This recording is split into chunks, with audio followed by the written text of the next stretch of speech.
everybody, to another episode of the Brett Allan Show, a pop culture podcast and video cast where we talk to your favorite actors from film and television, music, comedy, and more. Wherever pop culture exists, you will find me hanging out there. Again, my name is Brett Allan, and you can find me on social media as such. And today, we are talking with the super talented Chelle Ramos, who is a part of so many amazing projects going all the way back to Outer Banks, The Gifted, and we're talking about two big ones right now. We're talking about The Walking Dead, as well as Long Slow Exhale. Chelle, welcome into the show. It's great to have you here today. Thank you so much for having me. I'm so excited. Yes, well, I am a fan, and of course, this is a tale of a couple different conversations because we're talking about two very polarizing, different projects. That's an understatement to say the least. Now, people know you as a fan favorite from The Walking Dead. So let's talk about that because, and please correct me if I'm wrong, this is the last season for The Walking Dead, correct? Like we've come to a long end, so to speak. Yeah, it is. It's so great though, because I love whenever TV shows, they have a really great ending. You know, some of them, they like keep on going on forever and it's like, all right, let's wrap this up. But this is going to be a good ending to it. Yes, it's been on for how many seasons? I mean, it's been on for a very long time. I mean, yeah. And 11 seasons. Yeah. 11 seasons. And there have been subsequent spinoff shows as well. We've had other cast members on, Christine Evangelista and a couple others who have been a part of the Walking Dead universe. So let's talk about your character and how they fit into the storyline this season and what you can share. No spoilers, obviously, about sort of what's the fate, I guess you could say, or what's happening with your storyline. Right. Yeah. So back in season 10, Eugene meets Stephanie on the radio. And then I don't know. I mean, that's already been aired. So I think I can go ahead and say that. Yeah, we're pretty safe with that. Yeah. Yeah. And then we decide to meet each other. And so that's what unravels in season 11. And it's been really fun. I think what's really cool about it is that Eugene has not really seen, like, Commonwealth is like just colors and polka dots and ice cream, and he's never seen any of that kind of stuff. So it's really beautiful to see his character kind of like this 5-year-old in Candyland. And I think that's what I really like about our connection, is that I'm getting to see this. Like, I remember those times whenever, you know, fighting off zombies and stuff, and now I'm really a part of like Commonwealth. So yeah, our connection has been really great. It's almost like these two like kind of shy, bashful people, like, and it comes out to be this like beautiful like relationship. It's fun. Yeah, how interesting. So I'm very curious because when you take two characters like that, who one has been part of a environment for a very long time, and then the other, which again is sort of opposite of that, and you bring them together like that, there has to be a lot of natural, I guess chemistry would be the best way to say it, because you're taking these two worlds and you're mashing them together when you guys get the opportunity to meet. How do you find your way? Well, let's back up, because this show's been on for a very long time, 11 seasons, as we mentioned, and there's a lot that has happened and changes and this, that, and the other. So when you're coming on to the scene like this and you're getting these two characters together, how do you find your way into this role? Because it's very different, I think, from a lot of the work that you've done, clearly, you know, from like a mutant or whatever to like, you know, fighting off zombies, so to speak. Yeah, it's very different. I think what's kind of fun is that so my character doesn't have a whole lot of is not very versed in fighting off zombies. I don't know if you watched a few of the episodes that my character has been in, but it's like she's not really great at like using a spear. Yeah.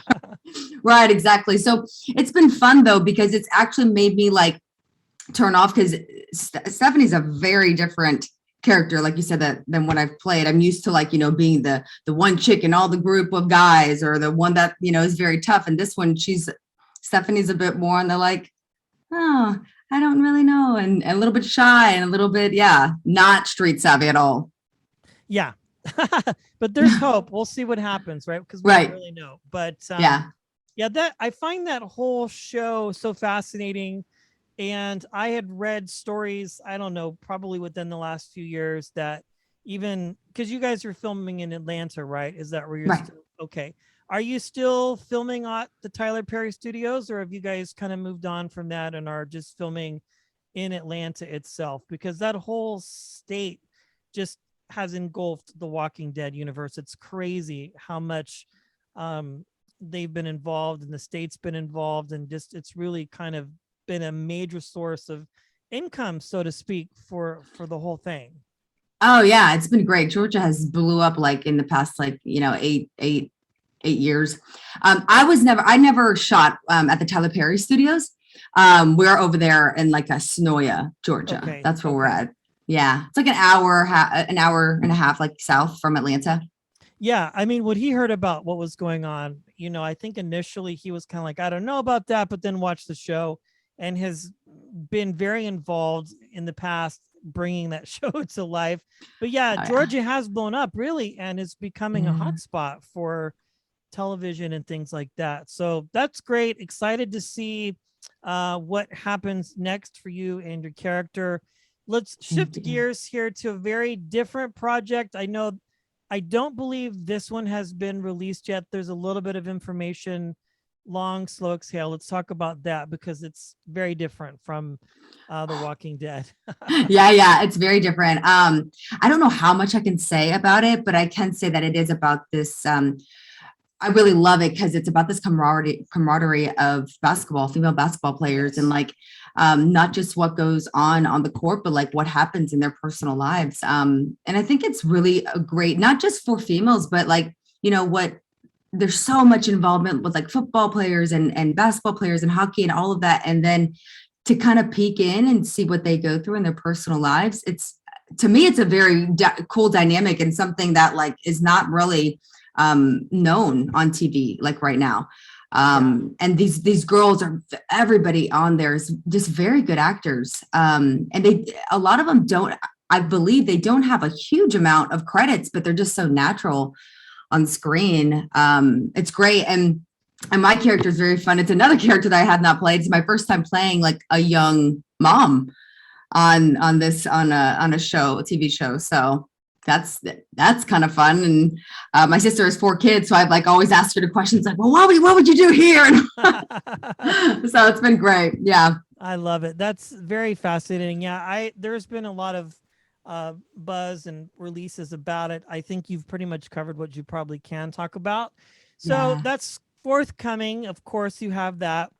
You're Mhm. very busy. I can even see in the background of where we're talking here, you have your self-tape studio all set up and things like that. That's been the norm recently, right? And I think will Yeah. probably continue to be for quite some time. Are you based in Atlanta or are you based in LA? Where are you based at? Is most of your auditioning these days self-taping? Oh yeah, it's all self-taping. New York and Atlanta, I split my time between Okay. the both of them. But I mean, I like LA, but I think I really like the hustle and bustle of New York, and I really love it there. My family's from Florida, so, and I'm very close with my family. So Atlanta is a good spot, a universal spot for me. But yeah, but I split my time between New York and Atlanta mostly. Yes, I would imagine for most of what you've done kind of is just filmed all over the place. So you've been able to go back to work successfully. Things are back to normal.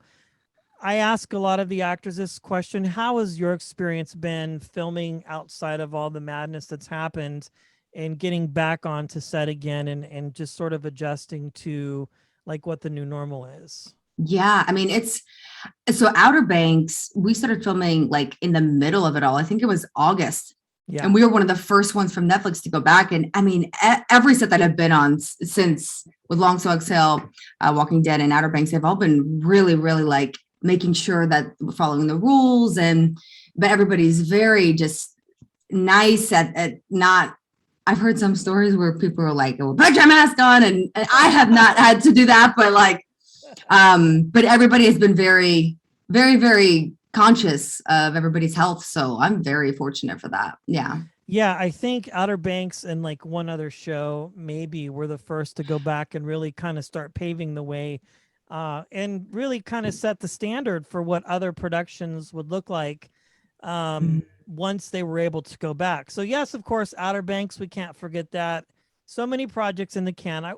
I'm very curious because you're very active in the film and television industry, but the question I always like to ask is, what do you do when you're not preparing for something? How do you stay in the creative space outside of performing and acting? Yeah. So I have found, especially with COVID like happening, I have found that a lot of self. I meditate a lot. I do a lot of stuff that has to do with like centering myself, but I've picked up painting. Okay. I'm not good at all, but it's very fun to just have this like freedom. One of my girlfriends and I, we were talking yesterday and we were talking about how, like, what is like real freedom? Because we think in like, we had this like freedom like box that we have, but it's only, I can only go so far. And we think that that's still like freedom, but no, freedom is like doing whatever your body wants to express, whatever your mind wants to express. And it's been really fun, just like kind of just throwing stuff on the paint and like seeing what my being wants to put on the canvas. It's not doing it for anything. And I have like I have them all over the place and but I'm like, hey, this is fun. I really like doing it. So Yeah, that's fantastic. Who knows? You could maybe sell them or donate them. I don't know. I always find it fascinating when I talk to actors like yourself, and I think what people miss is that there is more to you, generally speaking, than what we see on television or maybe in the mhm, media, if that makes any sense, because it's mhm, like you have to do other things to keep the creative spaces flowing. Because there's this thing about people like to say or put a stigma like on comedians. It's like, well, they're all damaged, they're all hurt. And I don't think that's true. I don't buy into that. But they have other things that they do, to keep the juices flowing, whether it's doing Instagram or whatever. I've talked to some folks and they did painting or they took up, you know, flight lessons. I mean, it's crazy. Outside of that, what else did you find yourself filling your time with when you had to be home all the time? Besides painting, did you find yourself looking at other creative things and trying things and going, oh, this might stick to the paint or it might not or it may not? yeah, I before I was an actor, I was a dancer for a very long time, from Okay. Pensacola, Florida, and I was raised like as a dancer. And somebody told me, I don't know why, like somebody told me like a while ago, like you can't be a dancer that acts or you won't be taken seriously. So I kind of like put the dancing like on the back burner a little bit. And then once COVID like came, I found myself like really just getting back into it. There's this thing that I do on the weekends. It's called ecstatic dance, Okay. and they just play music and there's no like form or anything, and people are like howling at the moon, like you're like just shaking like the energy out. And I think that's what our bodies like sometimes need, is like push that energy away from us, whether it's singing or painting or acting or dancing. Like it just, the energy needs to escape out of us, because a lot of times that's what it feels like, kind of in that stuck or caged. So ecstatic dance was a big one. Yeah. That's very interesting. My cousin does a lot of that. It's I hula hooping too. Oh, Um, nice. yeah, I've heard that before, but I think just I find it fascinating overall just to hear about all the different things that people are able to do, creative outlets and keep the juices flowing. I want to wind the clock back to when you first started as an actor. Well, you were a dancer first. How Mhm. did you know that acting was something that you wanted to pursue? Because dancing is a creative art, but it's so different than, being on television. Like at what point did you kind of go, okay, this is something I want to take a stab at and do, and make a career out of? Yeah, I didn't watch like movies like growing up. Like Okay. my parents, like they were like, no, you need to go outside and go play. And so there was a lot of like my brothers and I and my sister, we would go out and like go to the creeks, and we would like had these like, well, we're like these cavemen and we found these blackberries, we're making this blackberry stew. And like those, that's the kind of like world that I was kind of living in. So at that point, I didn't even know like what even acting was. Like I mean, we watched like Here Comes Franklin on that is the kind of cartoons that we would watch. So it wasn't until like I was like later, maybe like 19 years old, I was dancing and you know, I did a lot of really fun things as a dancer, but I was on a trip at Universal Studios. I was like on vacation with my dad and my family, and they had these auditions for the Egyptian mummy princess. I was like, okay, well, I'm just gonna go and do it. It was one of the top actor like roles for the theme park. And so I go there, audition. I have no idea what I'm doing. And this character also, she doesn't speak. It's like she uses her eyes. I was like, I don't know what I'm doing, but I had that like mind of like, I'm just gonna jump in. So 2 weeks later, I get back to Pensacola. I was working as a dispatcher, full-time dispatcher at Cox Communications. They call me up, and they said, hey, we want to offer you one of the top contracts here at Universal. And I'm like, what? Like, I have no idea. Because I'm still living at my parents' house. I'm 18 years old. Like, this is like, it requires you to like move to Orlando. So I talked to my mom and dad about it, and I said, I think I'm going to go. And so I put my 2 weeks in at Cox Communications, and I picked up and I went. And that was like the start of it. So I don't know if there was necessarily a thing like, oh, I want to do that on TV, but I was like, oh, there's this audition. I'm going to go do it. And so it led me into the world of acting, even though it wasn't TV and film, it kind of like led me into that. And then like 3 years later, I was like, okay, I want to make this a career. I want to do this. Like, and so I got into some classes at Artsake in Orlando for a TV and film. And so I kind of drifted off out of the theme park. Theme park was great, but I wanted to reach other viewers that don't go to theme parks. Right. Well, it's interesting because a lot of people got their start doing that, working at Six Flags in a show or Universal or Disneyland. I mean, really, if you have no experience and you want to do it, you know, that's a great place to start because it teaches you all the things that you need to know to be present and all of that. And they take that stuff very seriously. Like, it's not a joke, you know, and it's a big deal. That is awesome. I love it. I'm excited to see what happens next on The Walking Dead. And of course, Long Slow Exhale, which will be coming out here in the near future. And this has been just a fun, interesting conversation. One last question, Chelle, as we wrap up here. Best advice that you've been given as an actor, or perhaps maybe shared with somebody else that has helped sustain you, or maybe help somebody else along the way in their trajectory as a performer or an artist? I listen to a lot of like Abraham Hicks, and she talks about don't give somebody else your power, because you always have all of the power. And I think that has always stuck with me. I think a lot of times, like I want to reach for outside sources. What can make me better? But we can't forget about what's going on right here in our life, in our bodies, in our mind. So yeah, keep your power. I love it. Don't let anybody steal it from you, because they don't have the ability to do that unless you allow them to it. Chelle Ramos, thank you for joining us today. I appreciate it. Thank you so much, Brett. I appreciate it.